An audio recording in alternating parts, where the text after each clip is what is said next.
In 1935, police discovered 70 dismembered human body parts scattered throughout a remote ravine. The most important identifying features had been deliberately removed, and the clean, precise cut suggested that the killer possessed professional anatomical knowledge.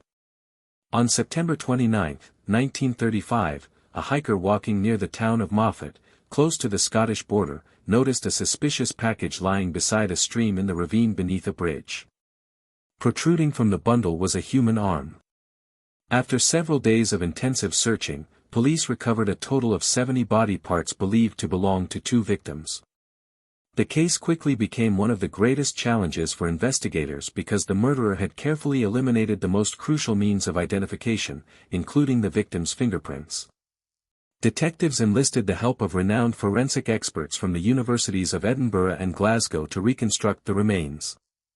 It did not take long for the specialists to conclude that the killer must have possessed extensive knowledge of human anatomy, as the body had been dismembered with remarkable precision. Although there had been previous murder cases involving dismemberment, investigators had never encountered a case in which the body parts of 2 victims had been deliberately mixed together. This made reconstruction and identification almost impossible. Nevertheless, 2 professors of anatomy were able to determine that the victims were both women. The first was estimated to be between 35 and 45 years old. She had suffered 5 stab wounds to the chest, multiple fractures, and extensive bruising. Her lungs showed severe congestion, indicating that she had likely been strangled before the other injuries were inflicted. The second victim was believed to have been between 20 and 21 years old at the time of her death. She had sustained traumatic injuries to her head, arms, and legs. Forensic experts estimated that it had taken the killer approximately 8 hours to dismember the bodies and that the remains had been dumped beneath the bridge 12 to 14 days earlier. This timeline was reinforced when investigators discovered that many of the body parts had been wrapped in bed sheets, pillowcases, children's clothing, and pages from the September 15 edition of the Sunday Graphic newspaper, exactly 14 days before the remains were found. That particular edition was circulated only in the Morecambe and Lancaster area, providing a strong indication that the victims and/or the killer had lived there. Acting on his instincts, the detective leading the investigation picked up the phone and contacted the Lancaster police station. Meanwhile, in Lancaster, a missing persons report had been filed 5 days earlier. The report came from a well-known local physician, Dr. Buck Ruxton. Born into a wealthy family in India to a French mother, Ruxton moved to Britain in 1927 to study medicine. He later married his wife, Isabella, and the couple had 3 children. He was widely respected in the community for often providing free medical treatment to poor patients. Dr. Ruxton claimed that both his wife and their maid, Mary, had disappeared about 10 days earlier. He alleged that Isabella had been having an affair, had become pregnant, and had secretly left town with the maid to obtain an abortion in another city, abandoning him and their children. According to him, neither woman had returned since. After the bodies were discovered beneath the bridge, the doctor went to the police station for the second time. He broke down in tears and complained that there were rumors suggesting the 2 victims were actually his wife and his maid. Public suspicion was turning against him, and he feared that the accusations would damage his reputation and the operation of his medical practice. Dr. Ruxton asked the police to carry out a discreet investigation to put an end to the rumors. Although the officers reassured Buck Ruxton before allowing him to return home, by that point, the entire investigation team had already identified him as their prime suspect. On the evening of October 12, Buck Ruxton was arrested by Lancaster police and questioned throughout the night. He insisted that he had never been to Scotland, where the 70 body parts had been discovered, since arriving in Britain. However, he was unable to explain why his car had received a traffic ticket in Cumbrian, Scotland, on September 17. According to the report, the doctor's vehicle had struck a cyclist and fled the scene. The victim quickly recorded the license plate number and reported it to the police. Shortly afterward, Ruxton was stopped by officers at a police station in Milnthorpe, about 10 kilometers away, and was issued a penalty notice. Meanwhile, the British press became obsessed with the arrest of the handsome and well-known Indian doctor. While the media focused on the sensational story, investigators quietly continued gathering evidence. Forensic experts spent several days examining blood traces inside Buck Ruxton's house on Dalton Square in Lancaster. Because investigators had to transport evidence between Scotland and Lancaster, they removed major structural components of the house and sent them to laboratories in Edinburgh, including the doctor's bathtub and the entire staircase, before reconstructing them inside the laboratory for examination. They discovered numerous bloodstains on the staircase, handrails, and various carpets throughout the house, despite clear evidence that the property had been thoroughly cleaned and that several surrounding walls and parts of the staircase had recently been redecorated. Traces of human fat and tissue were also found in the building's drainage system, particularly in the section of the pipe that led directly from the bathroom. Meanwhile, Scottish and Lancaster police worked closely together, collecting as many fingerprints as possible in an attempt to find a match with the fingerprints recovered from the remains discovered in the ravine. In the early hours of October 13, the fingerprints and palm prints taken from the victim's hands were confirmed to match impressions found on personal belongings regularly used by the missing wife and maid inside the house.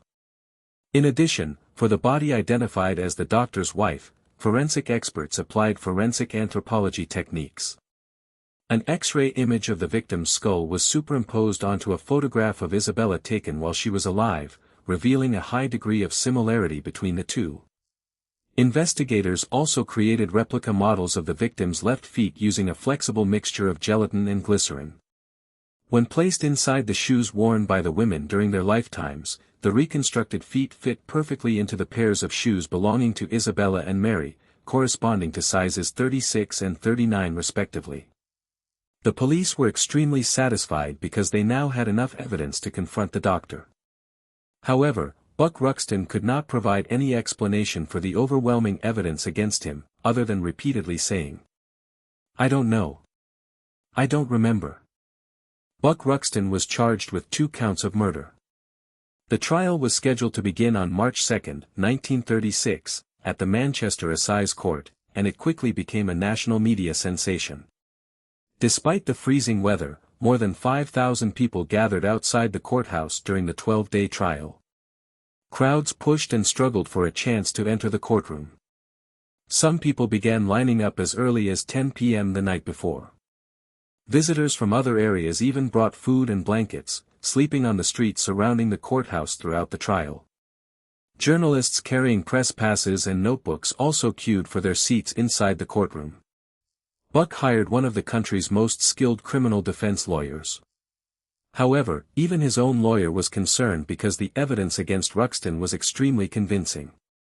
Nevertheless, the defense relied heavily on the argument that many of the investigative techniques used in the case, including X-ray identification, footprint analysis, and estimating the age of maggots found on remains, were still relatively new and had not yet been scientifically proven, making them unreliable.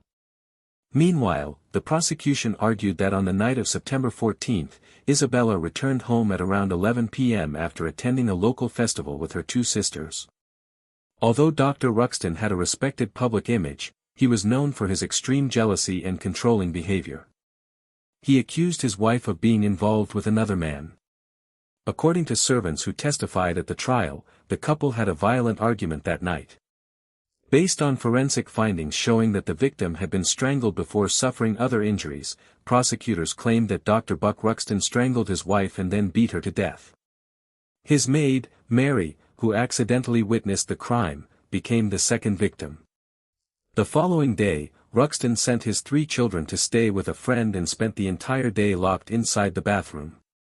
Prosecutors alleged that during this time, Buck dismembered his wife's body in the bathtub using surgical instruments, a process that took approximately 8 hours. He then transported the body parts by car to Scotland, a journey of about 2 hours. The carpets, the floor, and the seats of the vehicle all contained traces of blood, despite his attempts to clean them thoroughly, the prosecutor stated. More than 100 experts, relatives of the victims, and people connected to the case testified during the trial. The evidence collected by police and forensic scientists using groundbreaking techniques never before accepted in court made legal history. After less than half an hour of deliberation, the jury found Buck Ruxton guilty, and the judge sentenced him to death. More than 10,000 signatures from the doctors, fans, were submitted to the court, requesting a reduction of his sentence. However, the appeal was rejected. On the morning of May 12, 1936, Buck Ruxton was executed by hanging. One day later, News of the World published a short handwritten confession written by Buck Ruxton one day after his arrest. He had given the confession to a close friend, instructing him to open it only if Ruxton was executed, or to return it if he was acquitted. In the letter, Dr. Buck admitted that he had killed his wife in a fit of jealousy. He also confessed that the maid had witnessed the crime and intervened, forcing him to kill her as well in order to eliminate the witness, exactly as the prosecution had claimed. After the deaths of their parents, the couple's 3 children were given new identities and placed in an orphanage. Their records remained sealed and were not released to the public until 100 years after the conviction, in 2035. Despite an extensive search by police, the torso of the maid, Mary Jane, was never found. The house on Dalton Square, where the notorious murders took place, remained abandoned for half a century.